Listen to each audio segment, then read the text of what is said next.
गुरु करीब आओ। आ गए अब कान लाओ। भैया ये बताओ कानपुर में सलीम बिरयानी को है?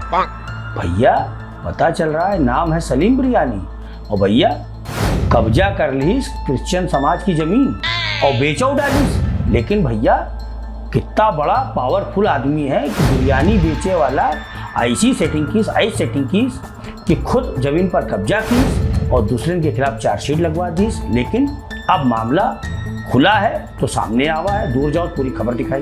कानपुर नगर के थाना कर्नलगंज क्षेत्र स्थित एपिफिनी नाम की ईसाइयों की धार्मिक संस्था की जमीन गैर कानूनी तरीके से कब्जा करने का आरोप लगाते हुए 31 जुलाई 2024 को संस्था के पदाधिकारी अनिल डेविड अपने विधिक सलाहकार के साथ कानपुर पुलिस कमिश्नर अखिल कुमार से मिलने उनके जन सुनवाई कार्यालय में पहुंचे हुए थे।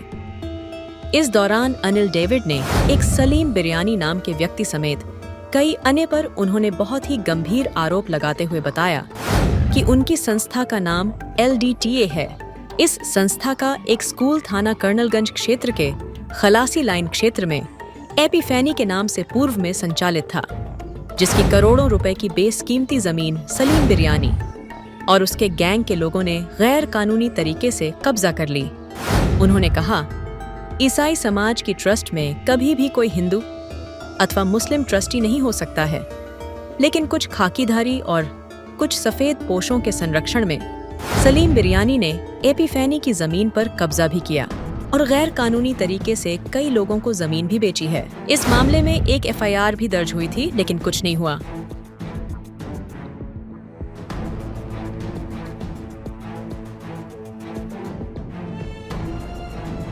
मेरा नाम अनिल डेविड है और मैं जो कंपनी LDTA है ROC कानपुर में दर्ज है, मैं उसका निदेशक हूँ। ये कंपनी चर्चों की संपत्तियों की देखभाल करती है, उसके सारे प्रबंध करती है। ये अधिकार 1924 से ये कंपनी दर्ज है और उसके पास करीब सभी तरह के अधिकार हैं संपत्ति के संबंध में, और ये संपत्ति के लिए ही कार्य करती है। और मैं जो आया था अभी 3 दिन पहले 25 तारीख को आया था। मैं CP साहब को एक ज्ञापन दे के गया था, लेटर दे के गया था, और 4 साल से हमारे जो कंपनी के लोग हैं, हमारे अधिवक्तागण हैं, वो इस पर कार्रवाई कर रहे हैं। हम समय समय पर आते हैं, वो हमारी अधिकारियों से मुलाकात करवाते हैं, लेकिन पुलिस अधिकारी, पुलिस की जो क्या कहते हैं इसमें भूमिका है, वो हमेशा संदिग्ध रही। भाई अधिकारीगण तो कहते हैं, नीचे कह देते हैं जो नीचे की मशीनरी है वो पैसे खा जाती है, और उन्होंने आज तक कोई भी कितने सालों से आप इसकी शिकायत कर रहे हैं? फिलहाल तो इस एपिफैनी वाला मामला तो 4 साल से चल रहा है, जिसमें सलीम बिरयानी जो की संपत्ति है जिसमें कब्जा किया जाए, ये करीब 100 करोड़ के आसपास की संपत्ति है। मार्केट वैल्यू इसकी इतनी ही है। ये चुन्नीगंज पेट्रोल पंप है, उसके पीछे है, विक्टोरिया मिल्स के बगल में। क्या इसमें चर्च कब्जा तो मुख्य जो इसमें है, सामने तो सलीम बिरयानी दिखाई देता है, जो पत्रकार भी भूमाफिया भी कहता है, लेकिन इसके पीछे अधिकारी भी हैं और भूमाफिया विधायक और सांसद वगैरह बताए जाते हैं, और उनके नाम भी आते हैं अक्सर। तो वो खुद भी उनके नाम से धमकियां देता है कि मेरा फलाना MP जानकार है, फलाना वो जानकार है। कितनी बार शिकायत कर चुके हैं आगे? यहाँ तो ढेरों शिकायतें हो चुकी हैं, FIR तो हो चुकी हैं। इसमें भाई दोनों साइड से 3 FIR तो कम से कम हो ही चुकी हैं, और अब भी शिकायत जारी है, जांच जारी है, लेकिन रिजल्ट कुछ नहीं आ रहा है।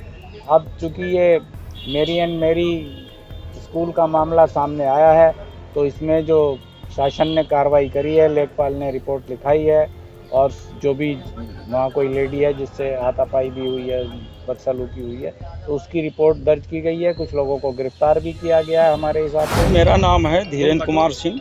मैं company Lucknow diocesan trust association का लीगल एडवाइज़र हूँ। आप पुलिस ऑफिस में आए, क्या शिकायत लेकर के? सर ऐसा है कि ये हमारे कंपनी के निदेशक हैं मिस्टर अनिल डेविड, जो मेरठ से आए हुए हैं। 25 जुलाई को ही इन्होंने आकर के यहाँ पे पुलिस आयुक्त महोदय को एक प्रार्थना पत्र दिया था कि साहब हमारी ज़मीन पे भूमाफियाओं द्वारा लगातार कब्जे हो रहे हैं, निर्माण हो रहे हैं, जो रुक नहीं रहे हैं, जिसमें पत्रकार का रूप लेकर के लोग हैं, पत्रकारों के माध्यम से कब्जा किया जा रहा है, ये वर्डिंग थी। साहब ने उसमें जांच का आदेश किया था कि पुराने प्रपत्रों की जांच करी जाए। उसकी उम्मीद में फिर तीसरे चौथे दिन आए हैं। इसके बीच में ही एक 28 तारीख को घटना घट गई और वो बात सही निकली कि एक संपत्ति पे, क्रिश्चियन समुदाय पे, पत्रकार के द्वारा ही कब्जा किया जा रहा था।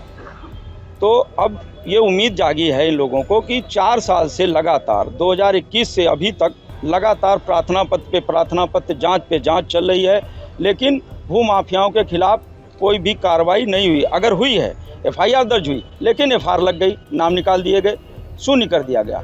एक ACP जांच करता है, वो पाता है कि अपराध बन रहा है, 420-67 बनी, एक इंस्पेक्टर कहता है कि नहीं बनी और FIR लगा देता है, सबके नाम निकाल देता है। किन किन लोगों के नाम निकाले थे? देखिए, सारे के सारे निकाल दिए।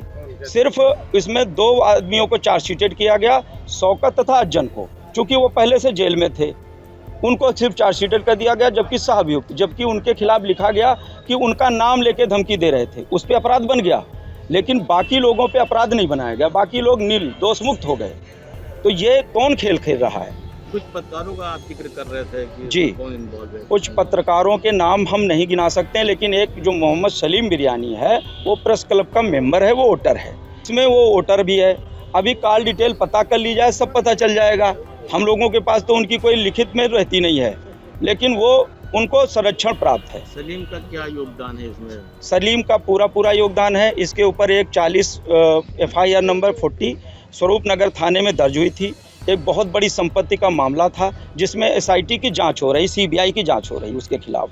वो यहाँ का एक मास्टरमाइंड भूमाफिया है और वो उसने 100 रुपये के ट्रस्ट पे संपत्ति को, 17 करोड़ की संपत्ति को ट्रांसफ़र करके 450 वर्ग गज की लीज लिखा ली है और पूरे 1650 पे कब्जा करके बैठा है।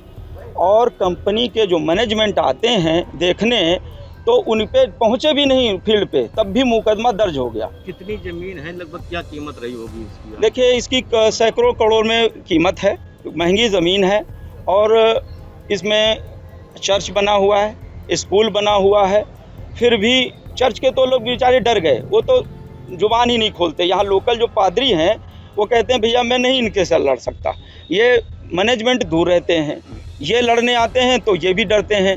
अब हम लोग अगर इनकी आवाज़ न्यायालय में उठाते, यहाँ उठाते, तो झूठे मुकदमे हम पे हो गए 2 और FIR लगने के बाद भी 2 बार FIR लगने के बाद भी 3 साल से इंस्पेक्टर महोदय उसकी विवेचना कर रहे हैं। दबाव में, प्रेशर में, किस दबाव में पुलिस है कि उस FIR को न्यायालय नहीं भेज रही है। उसमें अपराध मुक्त पाया उन्होंने FIR जो कराई थी, कहा संपत्ति बेच दी, करोड़ों रुपए उठा लिए।